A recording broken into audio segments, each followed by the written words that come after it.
You've probably seen the trivia circulating online. With an estimated net worth of $400 billion, a 14th century West African ruler named Mansa Musa is routinely crowned the richest person in human history. Wealthier than Jeff Bezos? Wealthier than Elon Musk? This chart tracks the speculative inflation adjustments of 14th century gold against modern fiat wealth. The calculation is built on historical guesswork, attempting to map medieval gold supplies onto 21st century markets.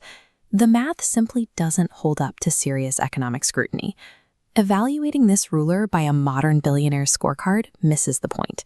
The actual history of his reign is built on a specific, calculated approach to regional power, one far more interesting than a made-up bank balance. He inherited a massive stockpile of resources and turned it into geopolitical leverage. Through calculated diplomacy and aggressive marketing, he elevated an isolated kingdom into a recognized global superpower. By the time he took power in 1312, the Mali Empire was already operating a highly lucrative, closed-loop economy.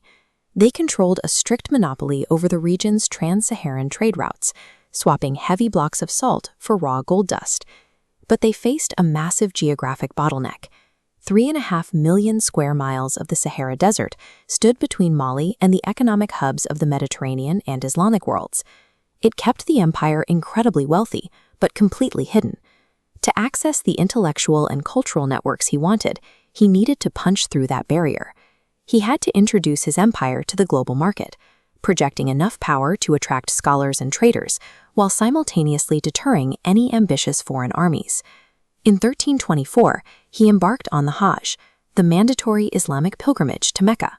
He treated this 9,000-mile journey as a meticulously planned geopolitical marketing campaign. He mobilized a temporary moving city. An entourage of roughly 60,000 people, including 8,000 soldiers, local governors, and 12,000 personal servants, marched across the desert alongside thousands of pack animals. Within that column were 80 camels carrying a highly specific cargo. Each one was loaded with exactly 80 pounds of raw gold. Transporting this immense fortune across hostile terrain was a calculated display. It broadcast absolute military and economic invulnerability to every kingdom and bandit along the trade routes. When the caravan arrived in the Egyptian metropolis of Cairo, the local Mamluk sultan expected the traditional sign of homage, kissing the ground at his feet. Recognizing the delicate politics, a compromise was struck. The Malian ruler bowed to the ground, explicitly stating he was doing so to praise Allah. It satisfied Egyptian protocol while maintaining Mali's status as a sovereign equal. Over the next 3 months, the caravan rested and shopped. They aggressively spent their reserves, tipping local merchants and gifting massive sums of gold to city officials. This chart illustrates the purchasing power of gold in Cairo in 1324. The sudden influx of West African reserves severely diluted the local currency. The value of gold crashed, triggering an inflation crisis that haunted the Egyptian economy for over a decade. This economic shockwave functioned as an aggressive, unforgettable advertisement. By the time the dust settled, the entire Mediterranean network understood the exact scale of Malian economic leverage. The caravan finally reached Mecca, where the religious obligations of the Hajj were completed. Amidst a massive global gathering, the diplomatic outreach continued with the international Islamic elite. On the journey home, the strategy shifted.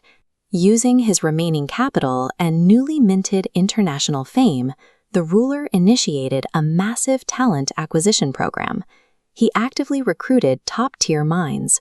Among those who accepted his invitation were prominent jurists, leading astronomers, and a highly sought-after Andalusian architect named Abu Ishaq Ash-Shaili.